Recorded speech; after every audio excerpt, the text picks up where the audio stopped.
Okay, if I could have everyone quiet down, please. Thank you.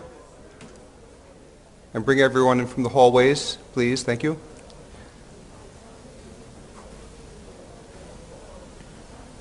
Our final speaker for the morning is Cornelia Ferreira. She comes to us from Toronto.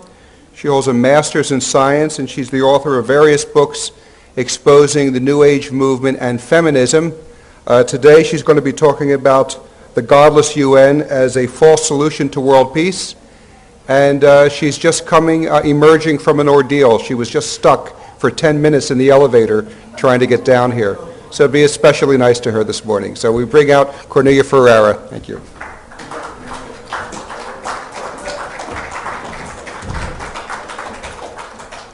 Yes, a funny thing happened to me on the way to the conference.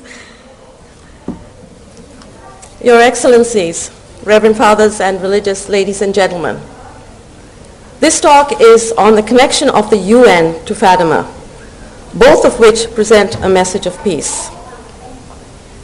We will be looking at the United Nations through the eyes of Catholic faith and the message of Fatima. In his address to the UN on its 20th anniversary in 1965, Pope Paul VI said, "Our message is meant to be, first of all, a moral and solemn ratification of this lofty institution. This organization represents the obligatory path of modern civilization and of world peace. The peoples of the earth turn to the United Nations as the last hope of concord and peace." Well, after 66 years, the UN has produced no peace. Can it therefore be our only hope for peace? Unfortunately, the popes since its founding have increasingly thought so. The seeds of the Church's dependency on the United Nations were sown when the international Christian order, Christendom, surrendered to the anti-Christian New World Order. As Father Brian Harrison explained in the English periodical Christian Order, this tragic event occurred on November the 11th, 1918, when the armistice was signed after World War I, and the Emperor Charles I of Austria-Hungary was forced to abdicate. He said the people had taken over, and he hoped the emerging German-Austrian alliance would create and strengthen the new order. Now, according to the history books, the Holy Roman Empire was dissolved by Napoleon, a Freemason, in 1806. But, said Father Harrison, the Church continued to recognize the Austrian Emperor as inheriting the privileges of the Holy Roman Emperor, just like Russia has been accepted by the United Nations as inheriting the seat of the extinct Soviet Union. But on November the 11th, 1918, the Holy Roman Empire was finally dissolved, and World War I removed the secular right arm of the Church, as the empire was called in church prayers. Its job had been to secure peace for the Church and hence for the world. It had represented the unity of nations in the peace of Christ and under his kingship. In its place was substituted the Humanistic League of Nations and later the United Nations, which is the new international empire based on the rights of man instead of the sovereignty of Christ and the rights of God and his Church. So important was the role of the emperor in the defense and temporal welfare of Christendom that he was allowed to veto a papal candidate. He was also prayed for in the Church's official worship. In the Tridentine Mass prior to the time of Pius XII, there were prayers for the emperor on appropriate occasions. He was also included in the great litany of intercessions on Good Friday. These prayers continued until the 1950s, probably because it was believed that the dissolution of the Holy Roman Empire in 1918 was only a temporary setback. And in fact, Pius XII tried unsuccessfully to set up a new Catholic state after World War II. Now, the prayers underline the fact that whereas in the past the Church called on God for help, now she counts exclusively, almost exclusively, upon men and organizations that are inimical to God and to herself. For instance, The collect prayer of the Mass called God, not the UN, the protector of all kingdoms and especially the Christian empire. The secret prayer asks God to help his arm, that is the emperor, to protect the faithful nations so that when the enemies of peace are defeated, Christian liberty may serve God in safety. Note the implication that the enemies of Christ's kingdom are the enemies of world peace. The Church's liberty in belief, worship, and teaching is necessary for her to carry out her mandate of saving souls, which is how she serves God. The post-communion prayer asks God to furnish the Roman Empire and the emperor with the armory of heaven, not the UN, so that the peace of the churches may remain undisturbed by the storms of war. The Good Friday intercession asks God to help the emperor to civilize the world for the sake of our perpetual peace by bringing all barbarous nations under his authority. It also requested that those nations with trust in their ferocity may be restrained by the right arm of thy power, which is the Holy Roman Emperor. Unfortunately, the League of Nations and the United Nations were finally able to persuade the papacy that they, and not the old Christian Commonwealth, hold the key to world peace and unity.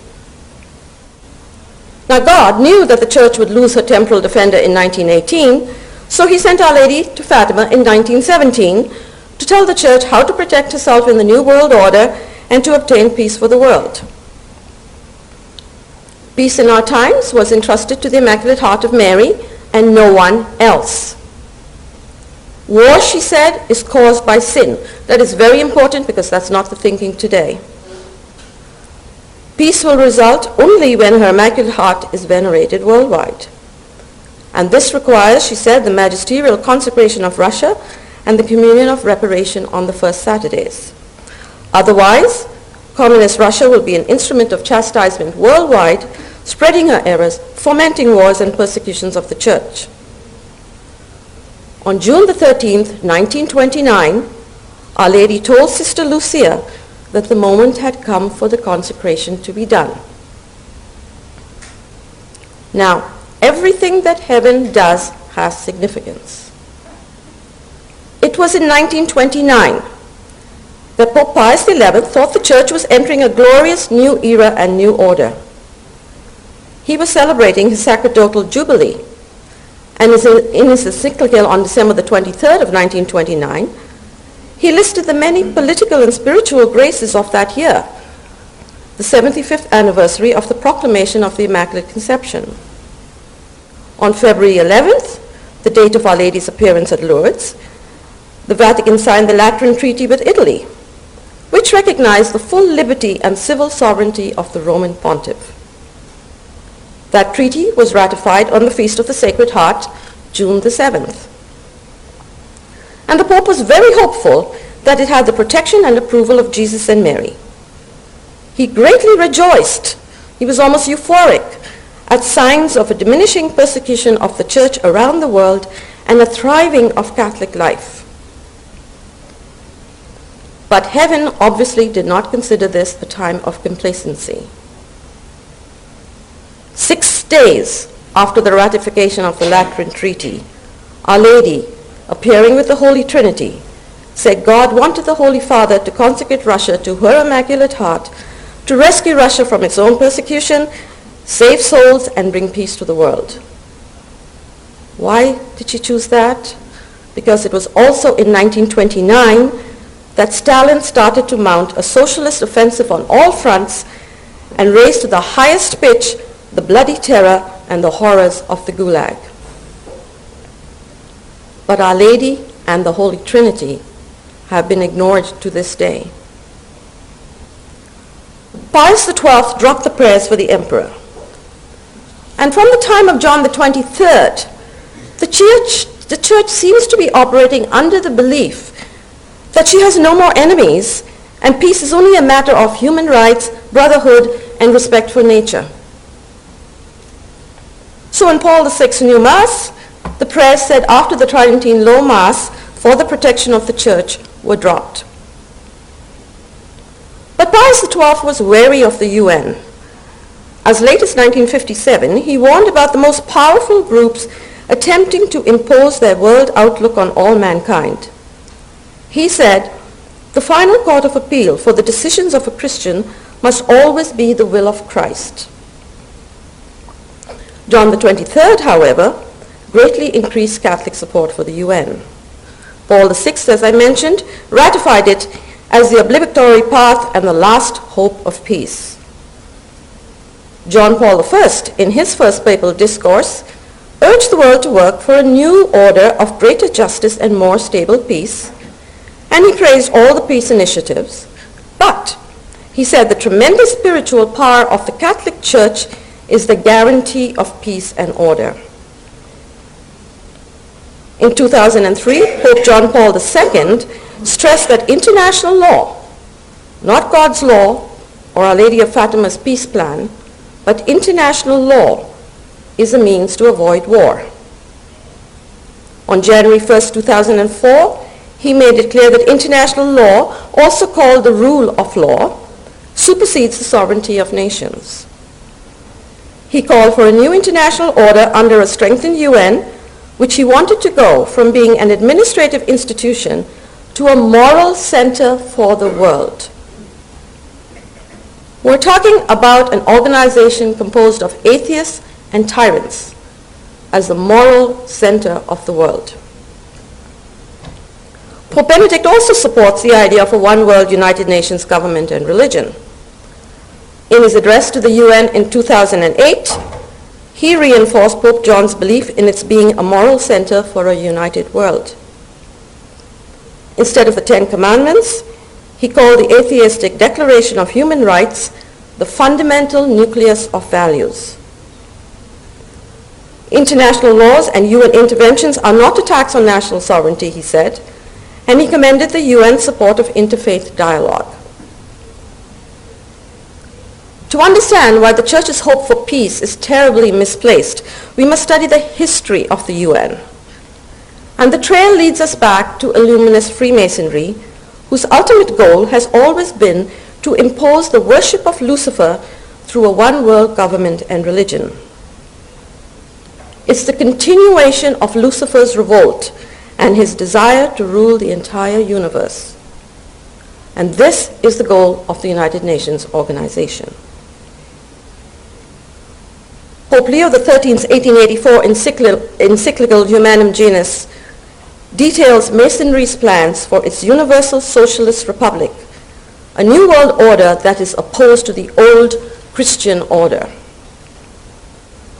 Also in the 19th century, English Prime Minister Benjamin Disraeli, Cardinal Newman, and Cardinal Manning all testified to the power of secret societies behind governments and behind communism. These secret forces and communism were directed by Freemasonry, said Pope Leo. By 1902, he had observed, Masonry had found its way into every class of society, forming an invisible and irresponsible power, an independent government, as it were, within the state. In other words, as recognized more than a century ago, elections are a sham, because even elected leaders are controlled by a secret Masonic Illuminati cabal. Monarchies or autocratic leaders are a roadblock to this control and must be replaced if countries are to be part of the Masonic world order. In 1920, Pope Benedict XV characterized this order as follows. He called it, quote, a universal republic, which is longed for by all the worst elements of disorder. From this republic, based on the principles of absolute equality of men and the community of possessions, would be banished all national distinctions, nor in it would the authority of the father over his children or of God over human society be any longer acknowledged. If these ideas are put into practice, he said, there will inevitably follow a reign of unheard of terror. Now, Voltaire wrote that in order to lead the masses into new subjection, the Illuminati must lie to them like the devil himself, boldly and always. He told his fellow illuminists, "We must make them lavish promises and use extravagant phrases. The opposite of what we promise may be done afterwards. That is of no consequence." This command to lie is quite clearly, based on evidence, the mission statement of the United Nations. The UN's plan for peace is actually a plan for continuous war in order to manipulate the world into surrendering national sovereignties to a world authority. It was designed by Johann Fichte, a German Mason with Illuminati connections who died in 1814. Fichte called for a League of Nations as a necessary step preceding world government, but it would come to fruition after enough wars had been deliberately manipulated to cause humanity to want peace at any price. The United Nations was founded according to Fichte's plan. Unending wars until all humanity, including the Catholic Church, accepts the rule of the one world Masonic government. Russia was the starting point. Winston Churchill revealed that Lenin was sent into Tsarist Russia to destroy it. With the help, he said, of the most formidable sect in the world, he worked with demoniacal ability to tear to pieces every institution on which the Russian state depended. Lenin and other communist leaders were Satanists. And so this is very significant when we consider the number of communist countries in the UN. It's probably safe to say that Our Lady of Fatima was not concerned about the economic policies of Russia, but about its spreading the kingdom of Satan on earth, the New Age movement, the New World Order. The two world wars didn't just happen. Johann Fichte influenced Hegel, who devised a dialectic conflict between a synthesis and its antithesis. A thesis and its antithesis.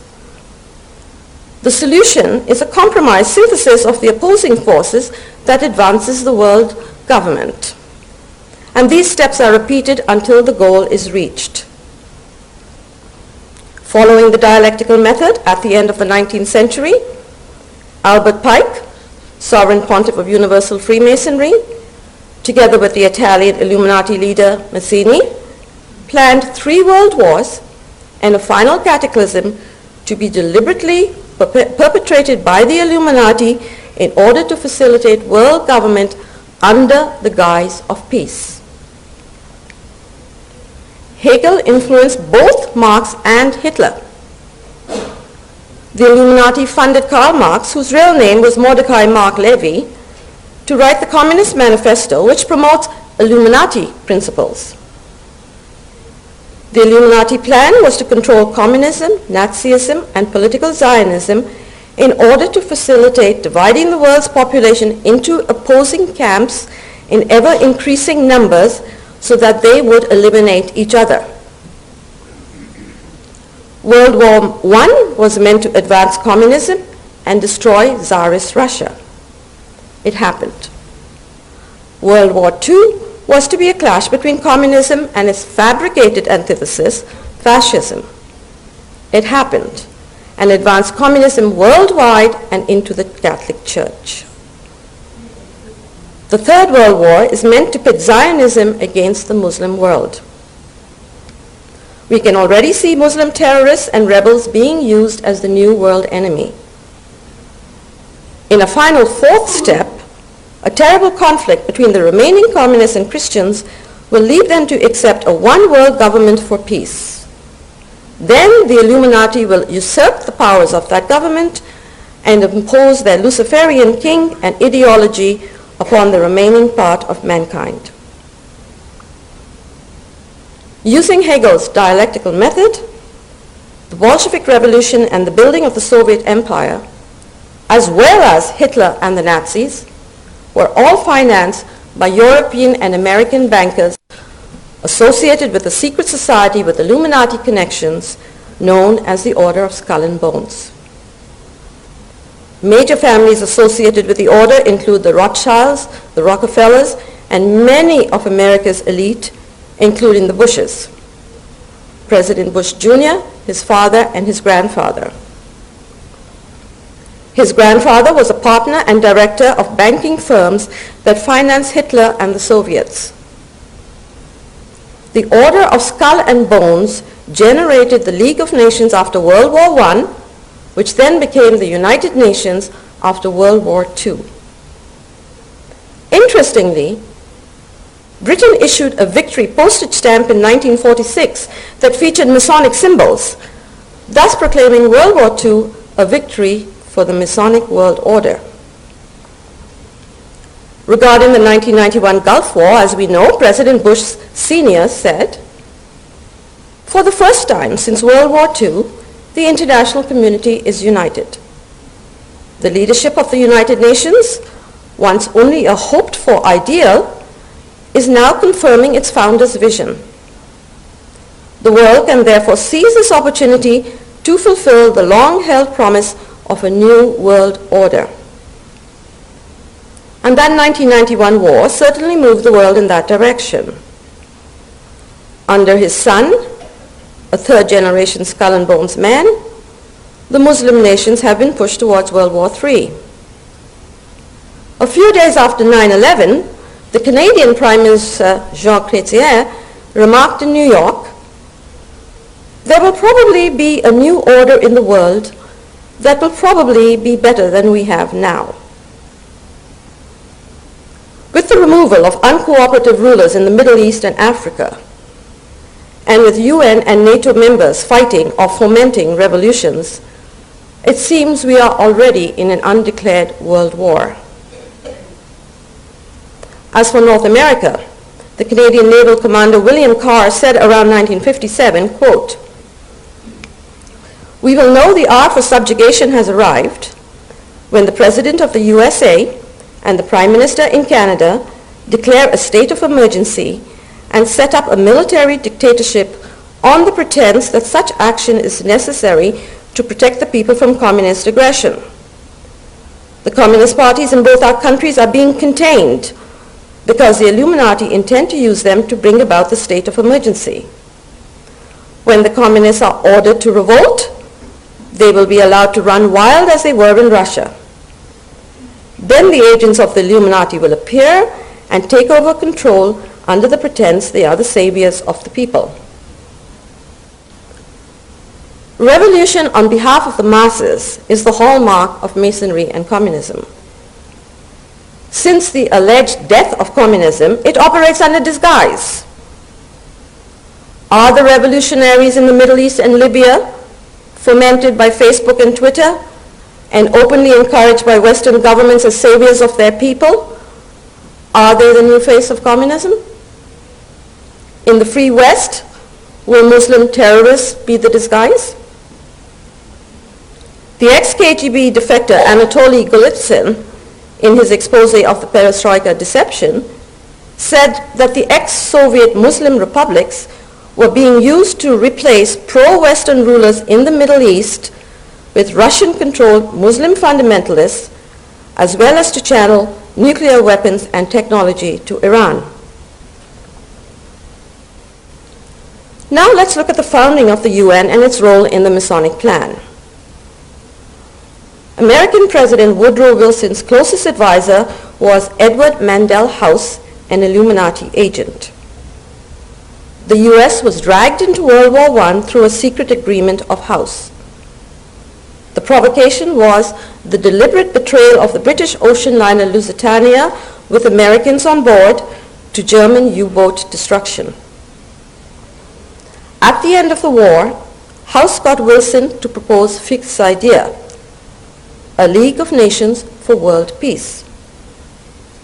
The League was partly funded by the Rockefellers and was a first step towards establishing the infrastructure of the world government. House, Wilson, and the Rockefellers were all associated with Skull and Bones. But the United States didn't join the League. And so in 1921, the Council on Foreign Relations, the CFR, was founded by the international bankers associated with Skull and Bones to lobby for American participation. The Illuminati agent House was a founding member of the CFR, whose original membership was full of Bolshevik supporters. So this union of financiers and communists illustrates that communism and capitalism are not opposed. Similarly, left and right mean nothing to Masons. For instance, both Hitler and Stalin invaded Poland in 1939 in a joint pact. Both were financed by Western bankers. Communism and fascism are just systems of absolute state power, descended from Hegel. So international bankers, whether or not they are communists themselves, happily use totalitarian regimes to facilitate their goal of totalitarian world government. The Council on Foreign Relations finally got the US to participate in world government through World War II. By then, the group controlled the State Department. Just 2 weeks after Pearl Harbor, which led America to war, the Secretary of State recommended to President Franklin D. Roosevelt that the Planning Committee of the United Nations be formed. It was stacked with CFR members. It was thus the communist-dominated Council on Foreign Relations, which was tied to the Order of Skull and Bones, that founded the United Nations in 1945. The UN wasn't founded as a result of the war, but the war was used as a front for its founding, supposedly to prevent further wars, but actually to produce world government through war. The foundation for the UN was the Atlantic Charter drawn up by Churchill and Roosevelt on August 14, 1941. Its propaganda was that only Nazism was a menace to the world, and once it was defeated, there would be world peace. Ignoring the Bolshevik slaughter of their own citizens and the Soviet occupation since 1939 of many European countries in a genocidal rampage, especially against Catholics, Stalin was to be defended by the Western Allies once Hitler invaded Russia in June 1941. With breathtaking hypocrisy, the USSR and China signed the Anglo-American Atlantic Charter along with several other countries on January 1, 1942. And this core group of signers was called the United Nations. As per the terms of the Atlantic Charter, and you'll see why I talk about the hypocrisy of Russia and China, which signed this. As per the terms of the Atlantic Charter, they agreed not to seek to increase their territories, to respect the rights of all peoples to choose the form of government under which to live, and to restore sovereign rights and self-government to those nations forcibly deprived of them. They also agreed that all nations had to abandon the use of force, and until a worldwide permanent system of security was established, these aggressor nations had to be disarmed. Those are the basic terms of the Atlantic Charter. The lying and warlike nature of the United Nations can be seen from this date, as the bloody communization of the world would proceed unhindered under its auspices in contradiction of the Atlantic Charter. So it was obvious that its own rules mean nothing to the United Nations. It was following Voltaire. Make lavish promises, and if you do the opposite, so what? Roosevelt, a 33rd degree Mason and close associate of the CFR, wanted to join Stalin in the war, but several American bishops spoke out against it. They knew that if the Allies won, it would strengthen communist expansion. And they were obeying Pius XI, who in 1937 taught in his encyclical Divini Redemptoris, communism is intrinsically perverse, and no one who would save Christian civilization may collaborate with it in any undertaking whatsoever. So it made no sense to cooperate with the church's enemy in order to preserve Christian civilization. However, the American Colonel Spellman, Roosevelt, and the Vatican's Undersecretary for Ordinary Affairs, Monsignor Montini, the future Paul VI, pressured Pius XII to authorize a wider interpretation of Divini Redemptoris. On September the 20th, 1941, Pius XII lifted all objections against American aid to Russia. Catholics could now support Roosevelt and Stalin, and the stage was set for the planned war between fascism and communism. But like World War I, an excuse was needed for the US to enter World War II. On December the 7th, just 2.5 months after Pius gave the green light, Pearl Harbor was bombed. 3 naval admirals and others have described how high government officials, including Churchill and Roosevelt, provoked the Japanese attack, knew when it was coming, and did nothing to prevent it. The establishment of world government depends on the cooperation of the United States and the Catholic Church with communism. Roosevelt and his personal propagandist to the Vatican, the Freemason Myron Taylor, worked hard to persuade Pope Pius that Stalin was in a just war with Christian allies against Hitler, and that because Russia signed the Atlantic Charter, its membership in the peace-loving United Nations needed to be encouraged. Now, Our Lady of Fatima had promised a period of world peace through the consecration of Russia. Incredibly, Roosevelt promised the Pope and American bishops lasting peace through cooperation with Russia. He also promised what would basically be a new United Nations Christendom.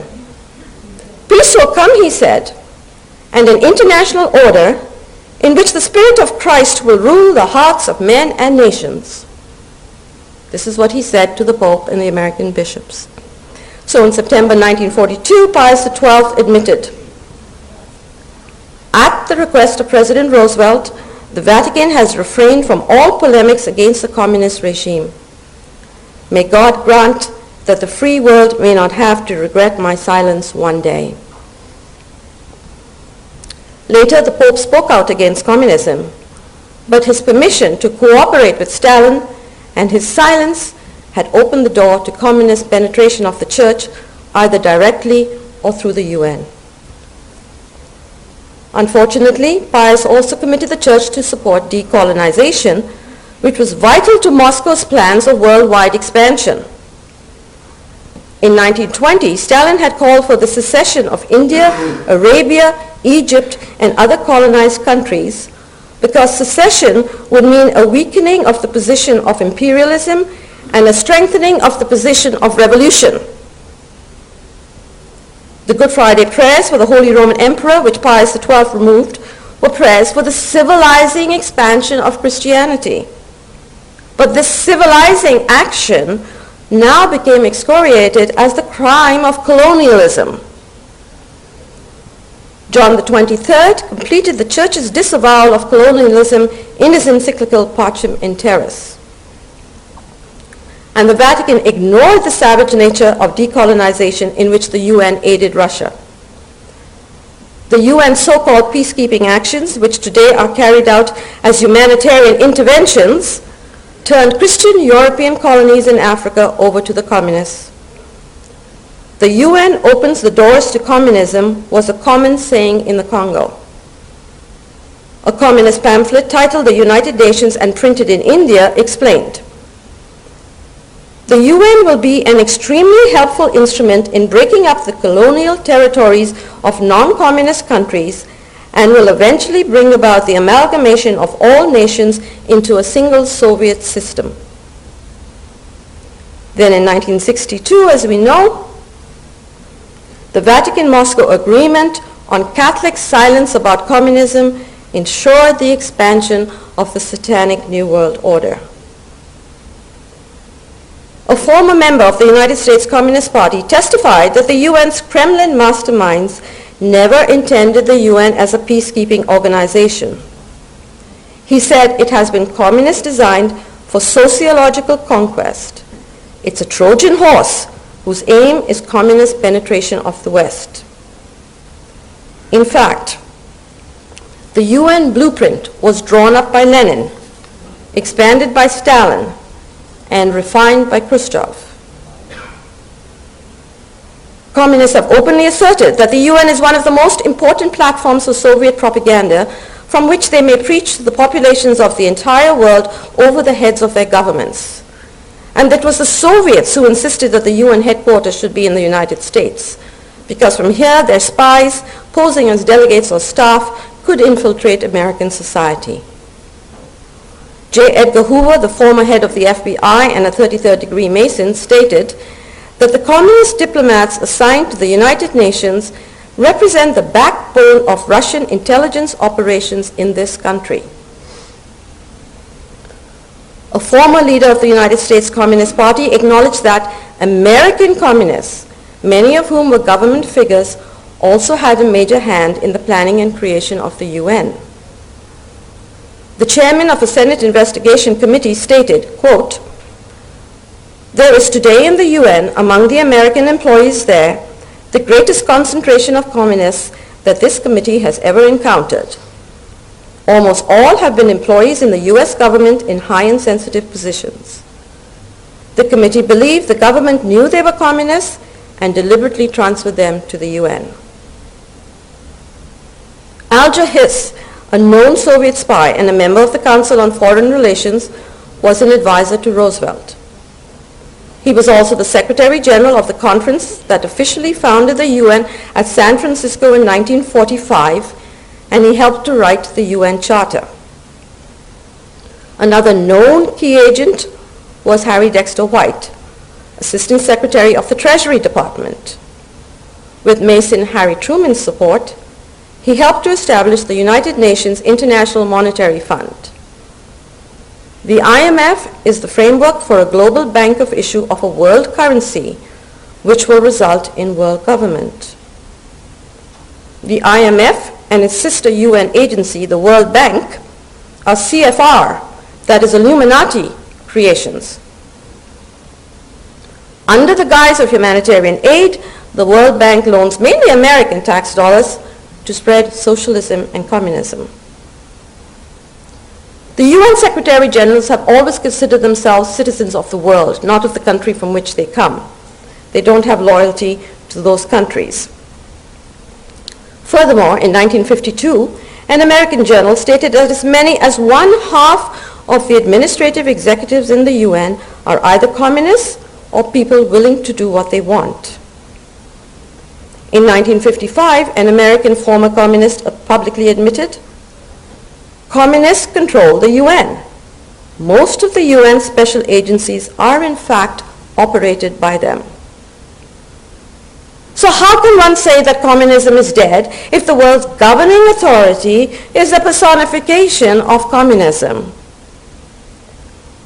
The vast number of UN special agencies like UNICEF, the World Health Organization, UNESCO, the United Nations World Population Fund, the treaties, the conventions that give family-destroying rights to children and feminists, the United Religions Organization, and all the so-called peacekeeping actions, all these entities are completely communistic.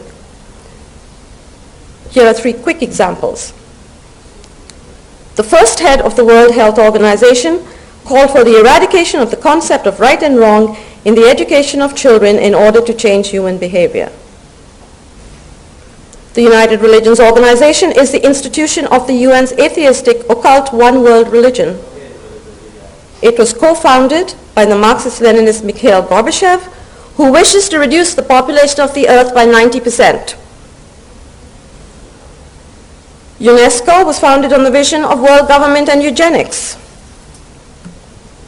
As we know, communism has perpetrated huge death and destruction.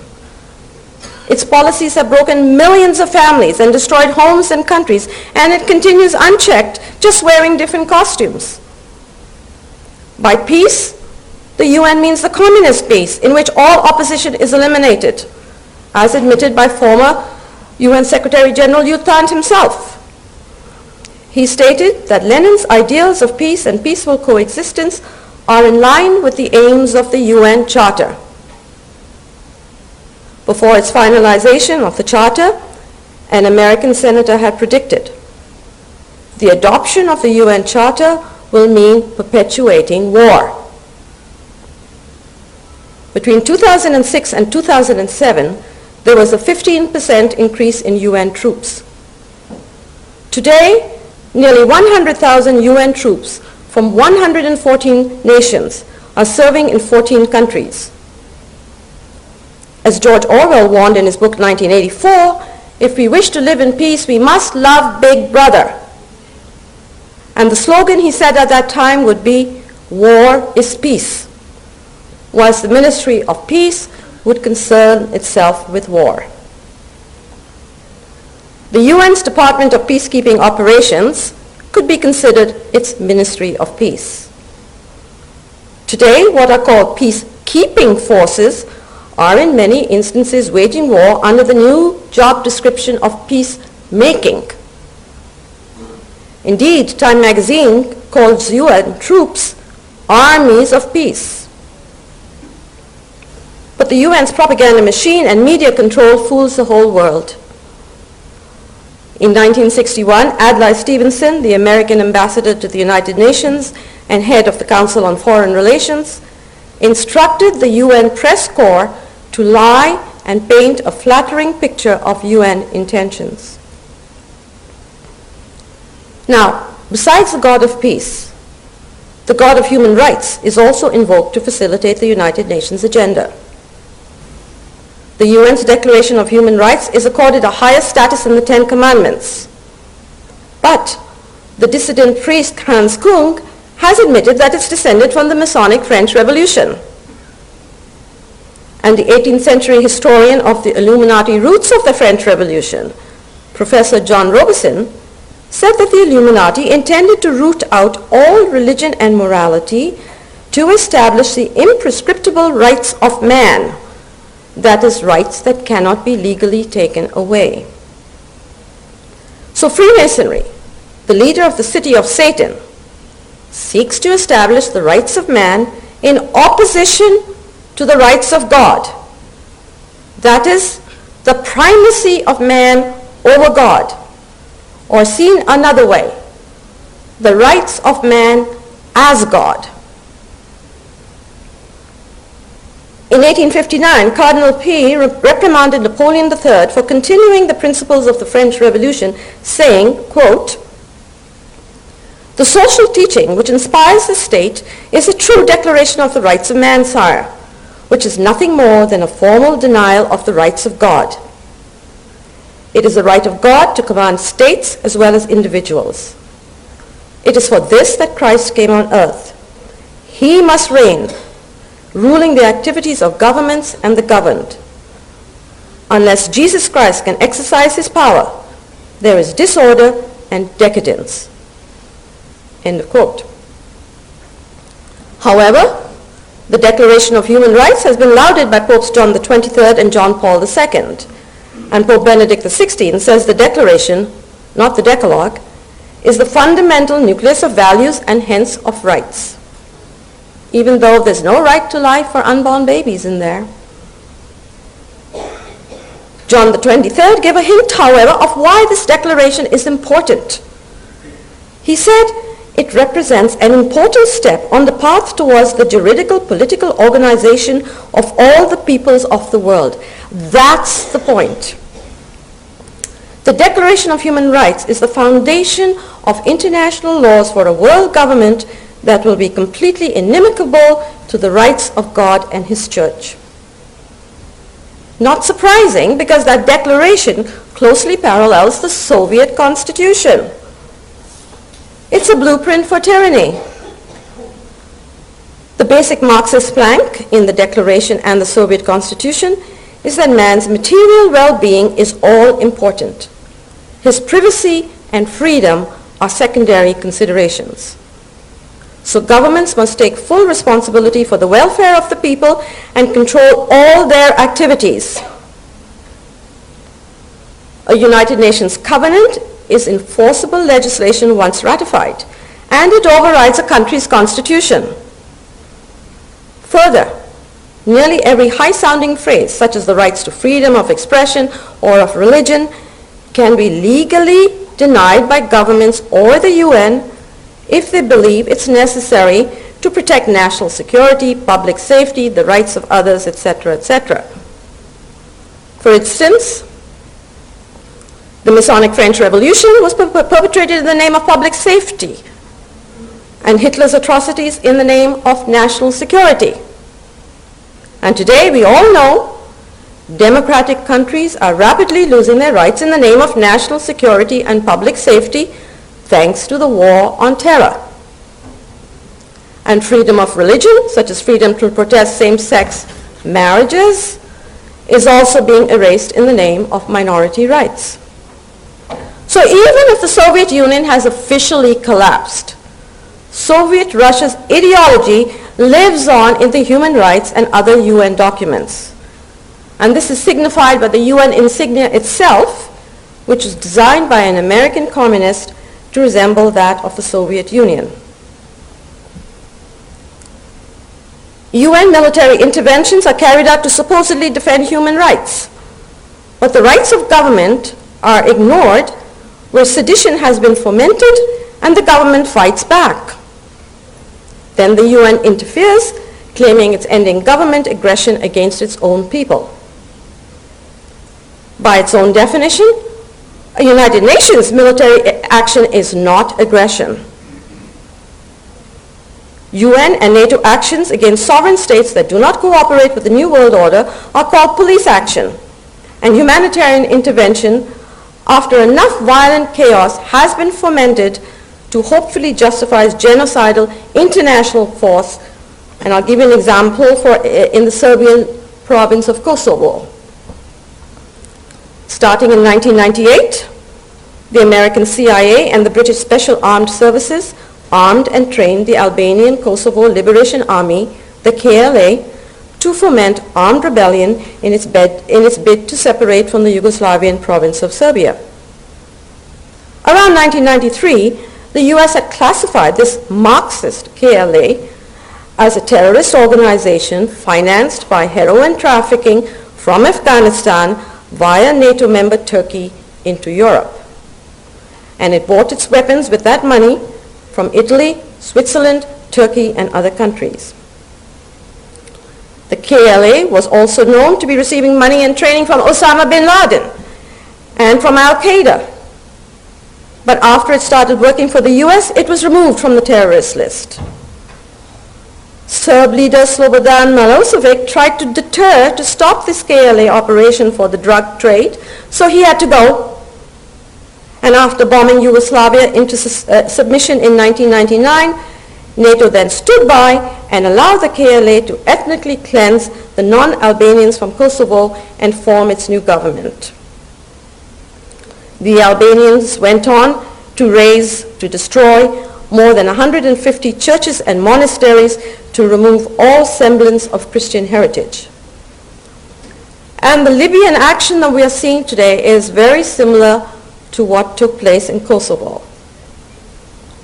There is a long list, a sorry list of the UN and NATO either ignoring or aiding the breaking of human rights in many countries. The Canadian ambassador to Yugoslavia from 1990 to 1992 stated that their actions have been marked by duplicity and double standards.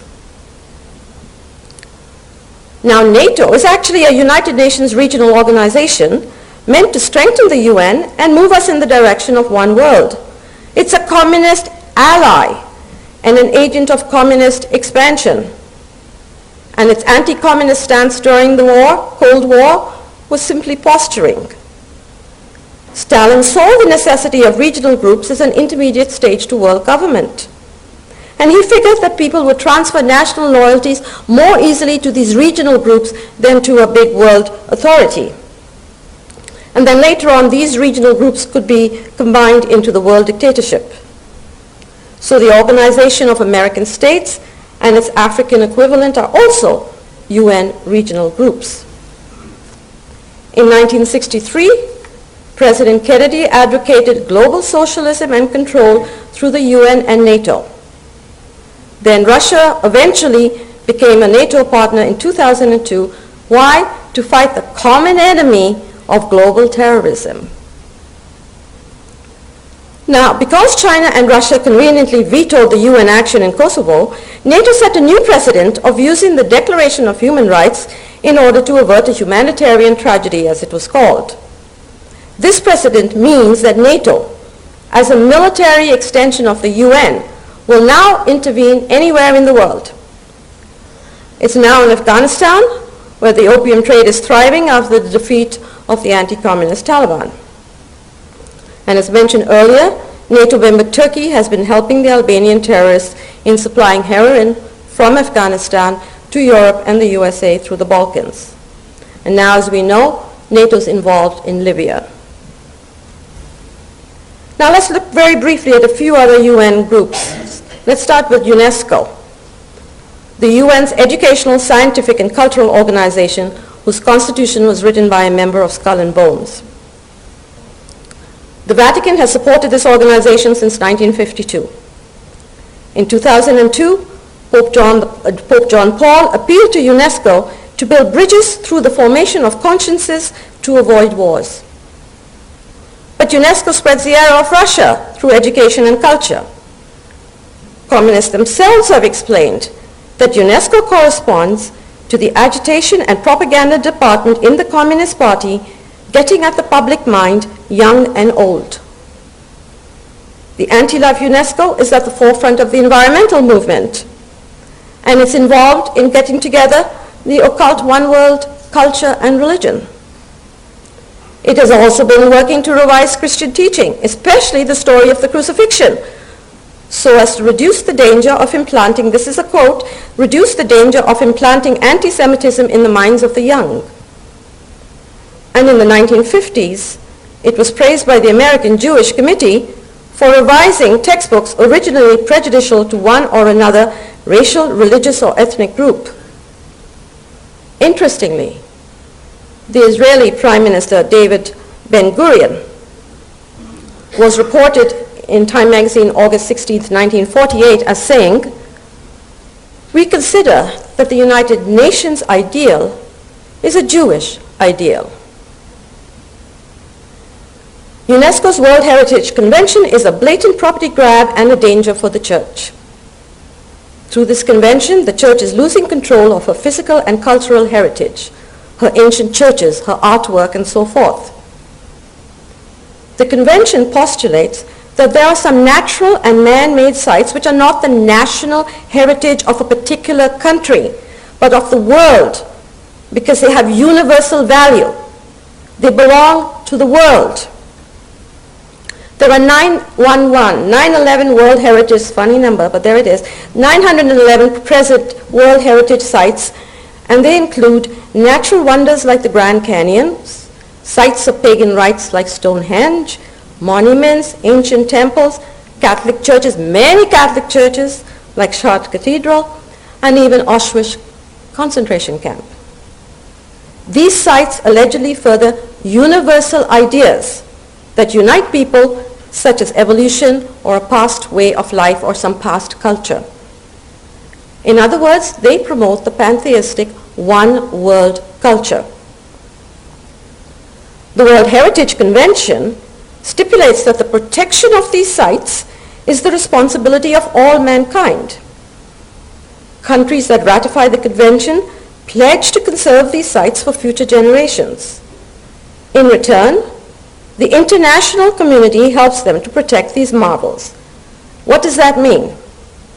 It means that the UN can dictate how the site is used for what is called sustainable tourism. Signatories contribute an obligatory amount to the World Heritage Fund.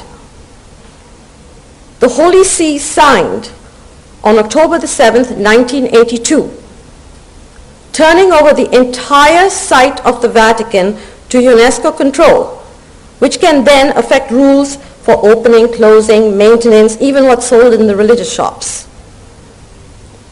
Also, the historic center of Rome, including St. John Lateran, St. Mary Major, and St. Paul outside the walls, which I think now has an ecumenical chapel, all of these are World Heritage properties. Now, in the religious sphere, communism is manifested as pantheism.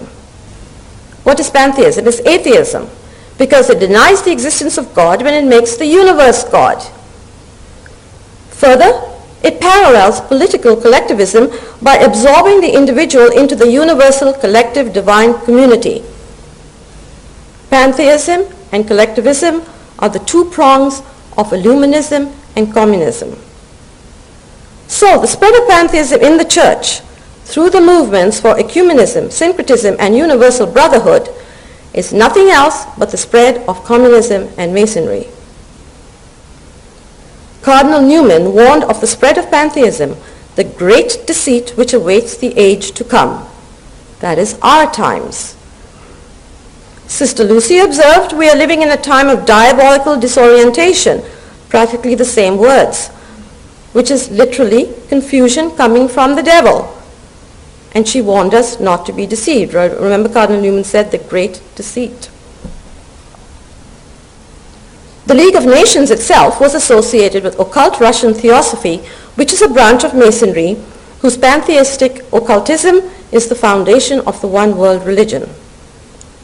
The League's successor, the United Nations, is uniting the world's religions into this one world religion that was predicted by Pope Pius X in his condemnation of the Sion movement more than 100 years ago.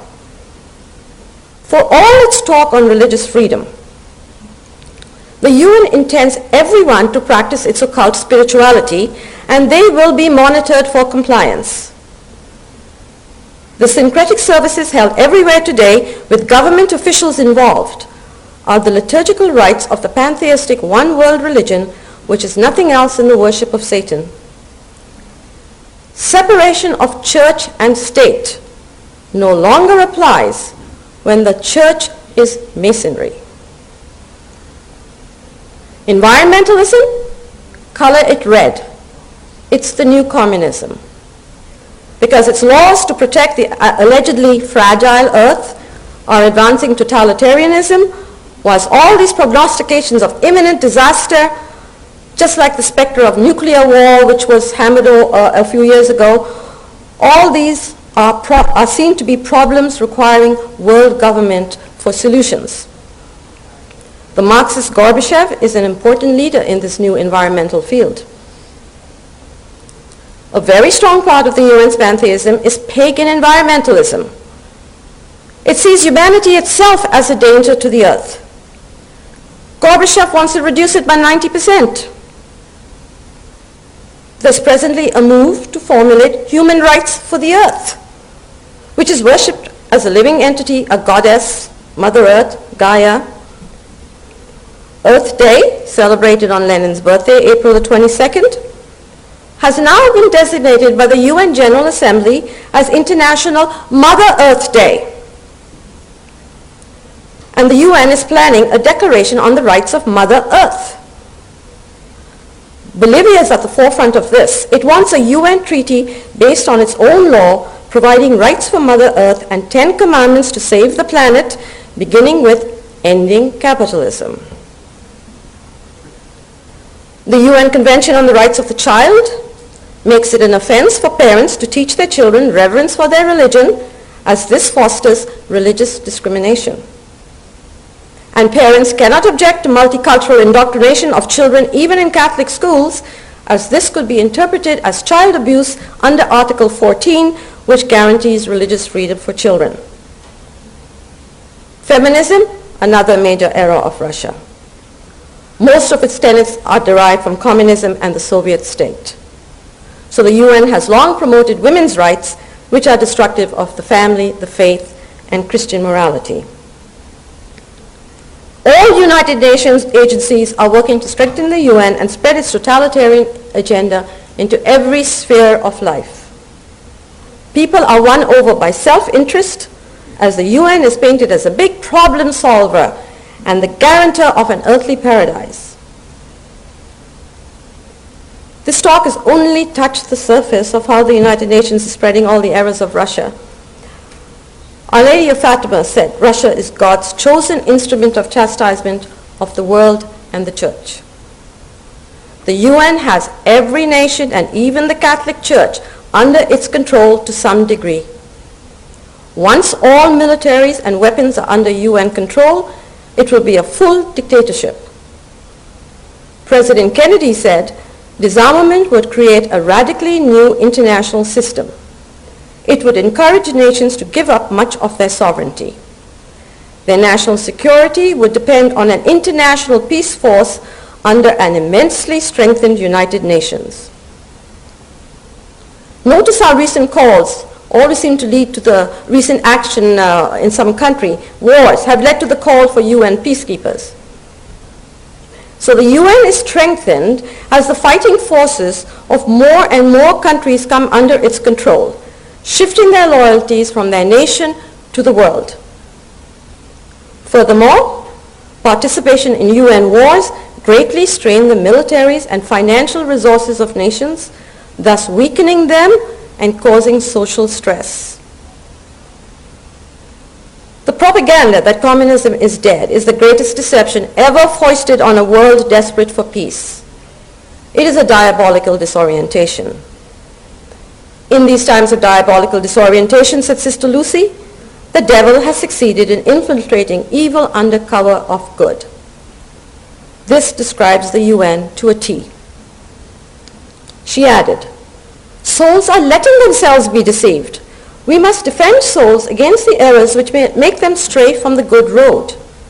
She was actually repeating the words of Pius XII in a 1945 speech about communist infiltration in the church being aided by misled Catholics.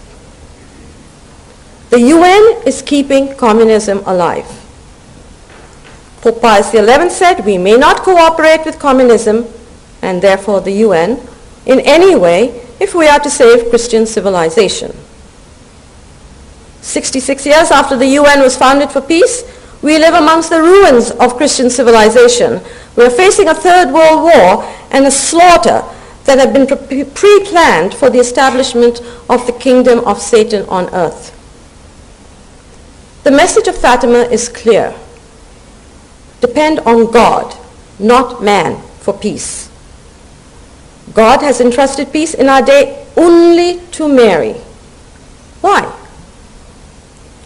Perhaps because, as St. John Eudes taught, the hearts of Jesus and Mary are so united that they can be considered one heart. Hence, the triumph of the Immaculate Heart automatically means the restoration of the kingship of Christ. And that means peace. As expressed in this traditional prayer, Jesus, King and center of all hearts, through the advent of thy kingdom, grant us peace. That's why the devil has worked against the consecration of Russia. It will restore the social kingship of Christ over the world. That's why, implying the diabolical disorientation would greatly affect the ministers of the church, Sister Lucy exclaimed, "Gladly I sacrifice myself and offer my life to God for peace in his church, for priests, and for all consecrated souls, especially for those who are so deceived and misled." Can we, in charity, do any less than this humble messenger chosen by heaven?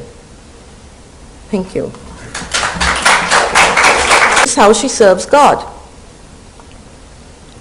The post-communion prayer asks God to furnish the Roman Empire and the Emperor with the armory of heaven, not the UN, so that the peace of the churches may remain undisturbed by the storms of war. The Good Friday intercession asks God to help the Emperor to civilize the world for the sake of our perpetual peace by bringing all barbarous nations under his authority. It also requested that those nations with trust in their ferocity may be restrained by the right arm of thy power, which is the Holy Roman Emperor.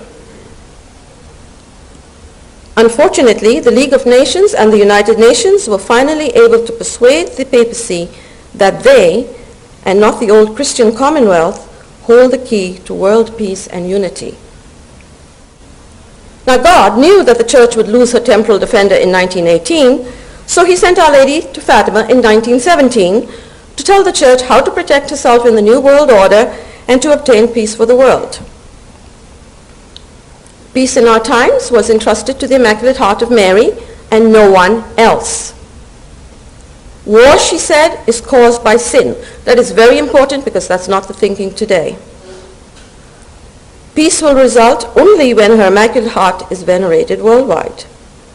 And this requires, she said, the magisterial consecration of Russia and the communion of reparation on the first Saturdays. Otherwise, communist Russia will be an instrument of chastisement worldwide, spreading her errors, fomenting wars and persecutions of the church. On June the 13th, 1929, Our Lady told Sister Lucia that the moment had come for the consecration to be done. Well, after 66 years, the UN has produced no peace. Can it therefore be our only hope for peace? Unfortunately, the popes since its founding have increasingly thought so. The seeds of the Church's dependency on the United Nations were sown when the International Christian Order, Christendom, surrendered to the anti-Christian New World Order. As Father Brian Harrison explained in the English periodical Christian Order, this tragic event occurred on November the 11th, 1918, when the armistice was signed after World War I, and the Emperor Charles I of Austria-Hungary was forced to abdicate. He said the people had taken over, and he hoped the emerging German-Austrian alliance would create and strengthen the new order. Now, according to the history books, the Holy Roman Empire was dissolved by Napoleon, a Freemason, in 1806. But, said Father Harrison, the Church continued to recognize the Austrian Emperor as inheriting the privileges of the Holy Roman Emperor, just like Russia has been accepted by the United Nations as inheriting the seat of the extinct Soviet Union. But on November the 11th, 1918, the Holy Roman Empire was finally dissolved, and World War I removed the secular right arm of the Church, as the empire was called in church prayers. Its job had been to secure peace for the Church and hence for the world. It had represented the unity of nations in the peace of Christ and under his kingship. In its place was substituted the Humanistic League of Nations and later the United Nations, which is the new international empire based on the rights of man instead of the sovereignty of Christ and the rights of God and his church. So important was the role of the emperor in the defense and temporal welfare of Christendom that he was allowed to veto a papal candidate. He was also prayed for in the church's official worship. In the Tridentine Mass prior to the time of Pius XII, there were prayers for the emperor on appropriate occasions. He was also included in the great litany of intercessions on Good Friday. These prayers continued until the 1950s, probably because it was believed that the dissolution of the Holy Roman Empire in 1918 was only a temporary setback. And in fact, Pius XII tried unsuccessfully to set up a new Catholic state after World War II. Now, the prayers underline the fact that whereas in the past the Church called on God for help, now she counts exclusively, almost exclusively, upon men and organizations that are inimical to God and to herself. For instance, the collect prayer of the Mass called God, not the UN, the protector of all kingdoms and especially the Christian empire. The secret prayer asks God to help his arm, that is the emperor, to protect the faithful nations so that when the enemies of peace are defeated, Christian liberty may serve God in safety. Note the implication that the enemies of Christ's kingdom are the enemies of world peace. The Church's liberty in belief, worship, and teaching is necessary for her to carry out her mandate of saving souls, which is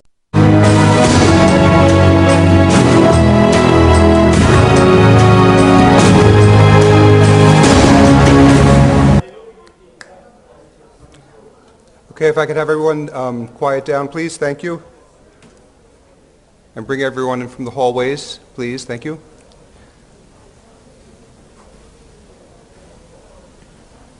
Our final speaker for the morning is Cornelia Ferreira. She comes to us from Toronto. She holds a master's in science, and she's the author of various books exposing the New Age movement and feminism. Today she's going to be talking about the Godless UN as a false solution to world peace. And she's just emerging from an ordeal. She was just stuck for 10 minutes in the elevator trying to get down here. So be especially nice to her this morning. So we bring out Cornelia Ferreira. Thank you.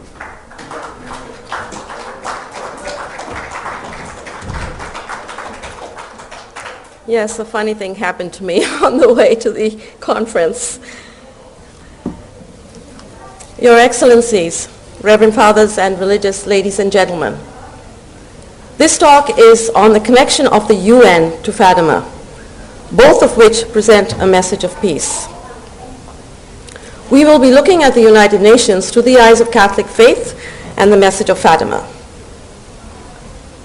In his address to the UN on its 20th anniversary in 1965, Pope Paul VI said, "Our message is meant to be, first of all, a moral and solemn ratification of this lofty institution. This organization represents the obligatory path of modern civilization and of world peace. The peoples of the earth turn to the United Nations as the last hope of concord and peace." Now, everything that heaven does has significance. It was in 1929 that Pope Pius XI thought the Church was entering a glorious new era and new order.